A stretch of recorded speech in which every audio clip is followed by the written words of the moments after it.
stimulation. You keep rubbing their tummies right in front of their little bottoms and up to their bottoms until they finish going potty, because they can't do it without. You can do this before and after feeding, or just before or just after. They will get used to it, and once they get used to it, after about a week or so, you pick them up, they'll start peeing out for you. You don't have to do anything. They'll just, okay, let's go. And they'll start pooing the same way. It's just they'll get into the habit, and that's when it's time to go, then well, let's go.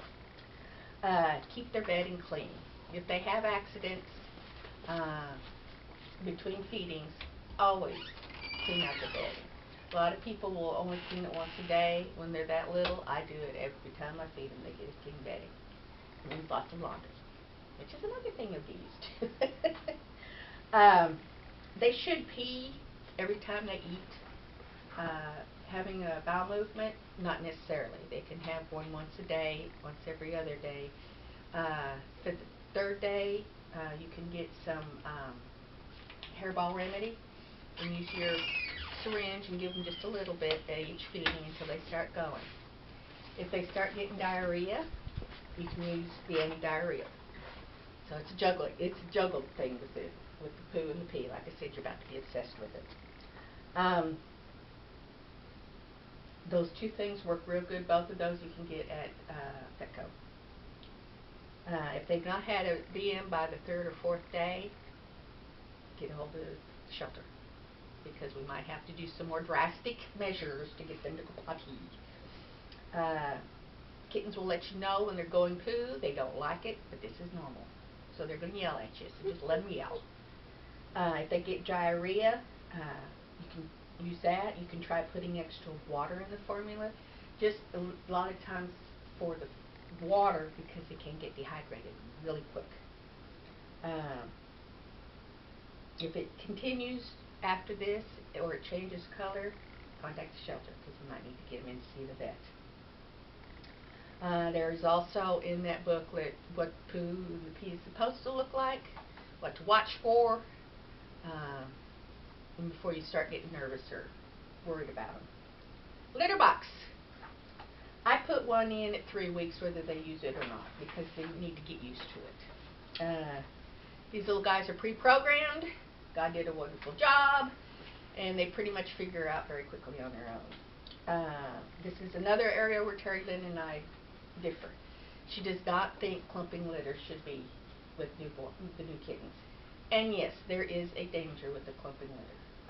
If they ingest it, they ingest too much of it, it clumps in their tummy. And then you have a mess, because then they get sick and they can die. Yes, I have been using clumping litter myself for 10 years. I've never had a problem. I'm not saying it won't be a problem sometime, but I've not had it. So that's entirely up to you on how you want to do it.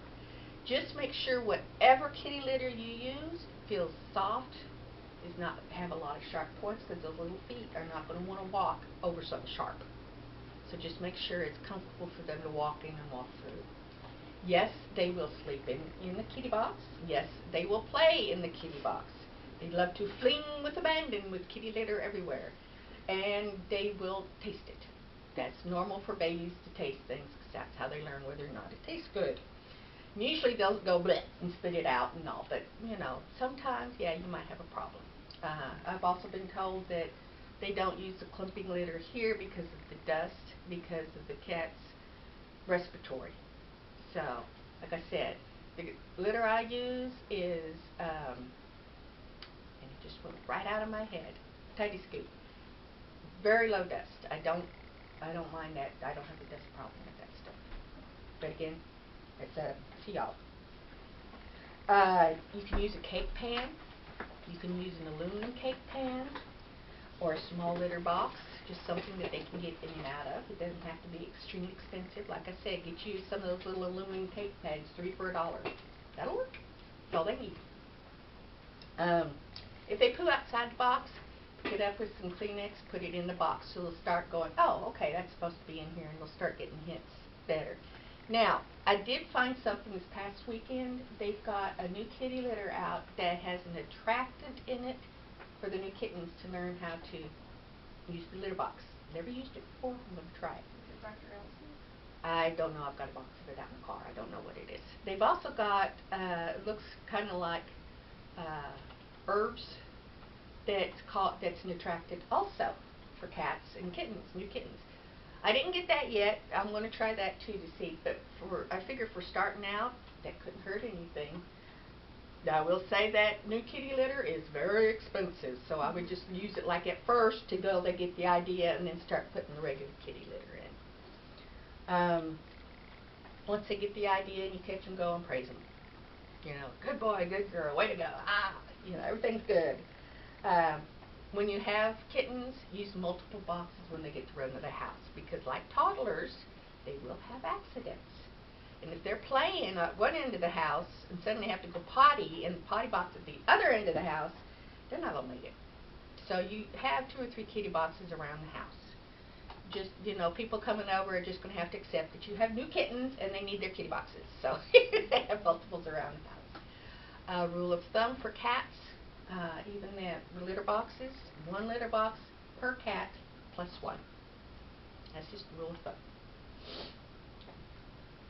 Keep the litter boxes far from their food and water and bedding as possible. When you got them in the cage, it's kind of hard to keep them completely apart, so make sure like the bedding and the fooder is like on one side and the litter box is on the other. You have in that package a page or 2 of helpful hints, just notes that I have made. There is also RX, again notes that I have made. And then there's 2 pages of just notes that I have made that I haven't gotten into my little booklet yet. So, and all that, you know, just peruse through that, get helpful hints. If you want to use it, fine. If you don't, fine. That's what it's there for. Okay. Then you have babies. All these babies have just an innate need to suckle. They want to suckle on something. A lot of times, even if they're suckling on mom, they're not necessarily getting milk. It's like they're sucking their thumb. So if mom's not there, they will find something else to suckle on, which means each other. It could be an ear, it could be a shoulder, it could be a tail, it could be a butt is usually it, the little boys. The little boys are the right size and shape, so the little boys get picked on. And especially the run to the litter or whatever. You're going to have to watch out for this because it can kill them. We've had to put one down that got picked on too much, and I just didn't catch it in time. Also, the ones that are doing the sucking are ingesting the poo and the pee because they're stimulating the kitten. So they get sick over that too. Best thing to do, there's some bitter apple right here down at the end. There's also some bitter yuck, mixed reviews. The best thing that you may have to do is put them in completely new box. Just completely separate them. Because that way they can't get to each other. And then once they get weaned, you can put them back together again. They're fine. You can let them play. Just watch them. Don't let them suck on each other. But make sure that little guy, when you're not there, is not getting picked on. So, but yeah, that sounds weird and strange, but it happens.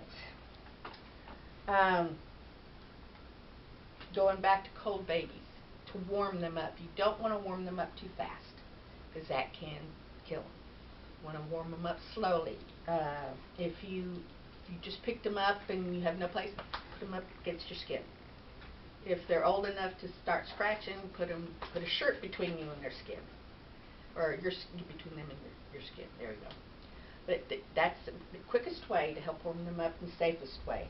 You can make rice bags, which is you get you a tube sock, fill it full of rice, tie a knot, put it in the microwave, warm it up. There you go. You got a heating pad. Or you can do that with water, bottled water. Make sure the lid's off a little bit when you go to heat it up. Then you can put the screw it back on, wrap it up in a towel, put it next to the kitten. That's a gentle heat that you can use too. These also do very good for gentle heat. Oh, and going back to this, if you do put these in there, make sure you've got like 2 layers of towels between them and the kitten, because these get hot.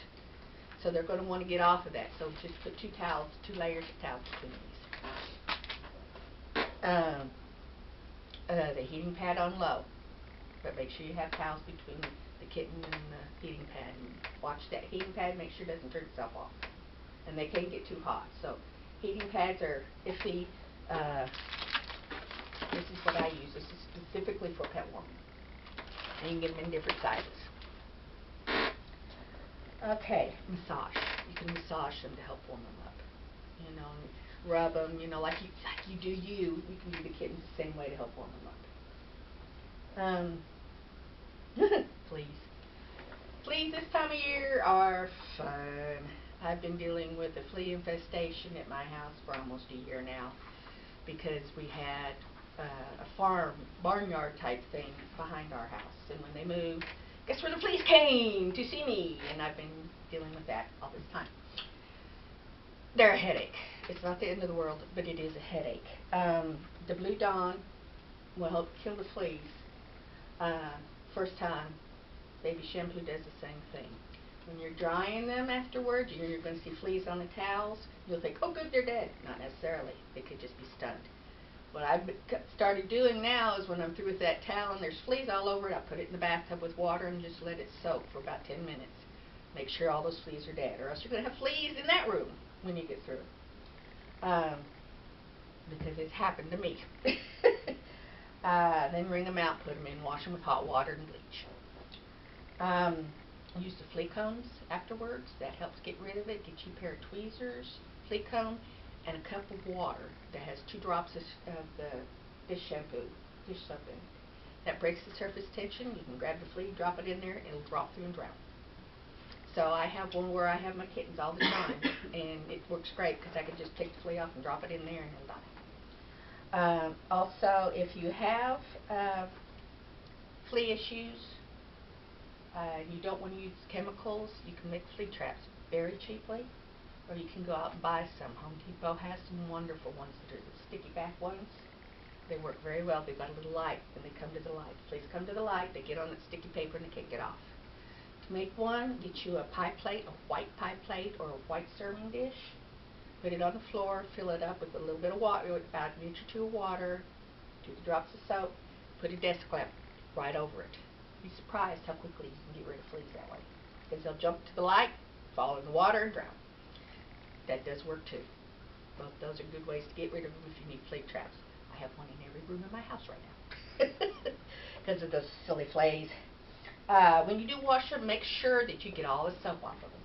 Because that will irritate their skin if you don't get all the soap. If they do get some anemia,